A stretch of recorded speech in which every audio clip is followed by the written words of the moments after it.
of miracles, right? So when you cast out demons, that is a form of miracles. Everybody say exorcism is a form of miracles. Okay, so when someone is demonically possessed with iniquity, when someone's demonically possessed with infirmity, and you cast out the spirit of infirmity out of them, then what happens to the body? If it starts to line up, when it lines up, it has to go into a process of rediscovering itself.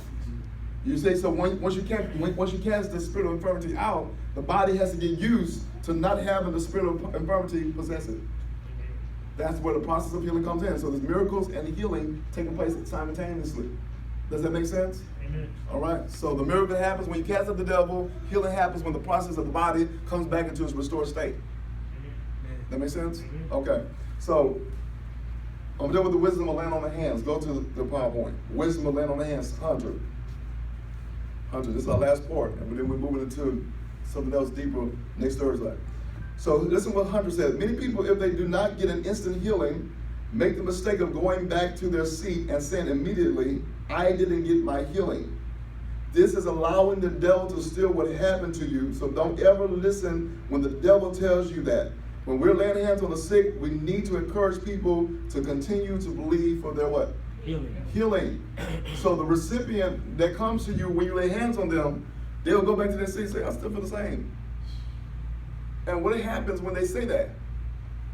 The devil empowers them with negativity, and then they miss their healing.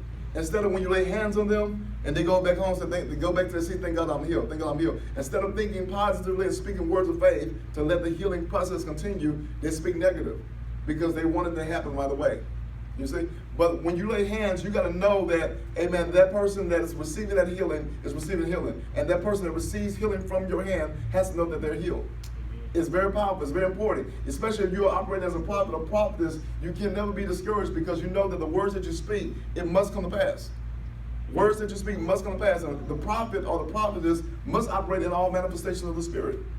God, and that's why it's so important for them to hear the voice of God. It's so important for them to sense the voice of God. And it's so important for them to see what God is doing in the spirit realm. Amen? Amen. To release healing. Amen. So everybody say that every believer has the spirit of prophecy. Has the spirit of prophecy. So the spirit of prophecy is Jesus Christ. All right? Some believers operate in the gift of prophecy. If you're yielded, you can operate in the gift of prophecy. But all people that are ordained and anointed by God to operate in the office of the prophet know that everything they speak comes to pass. Amen. You see, because God ordains and anoints some people to operate in the office of the prophet. And what did Paul says in 1 Corinthians 14? He said the spirit of prophecy is what? Subject to the prophet. It's subject to the prophet. So when you speak from the spirit of prophecy in the office of the prophet, it must surely come to pass. Amen. Because the voice of the prophet or the prophetess release angels of healing on assignment to work for them. Because they know in that office they have been anointed to declare and decree things. And it must be what? Established.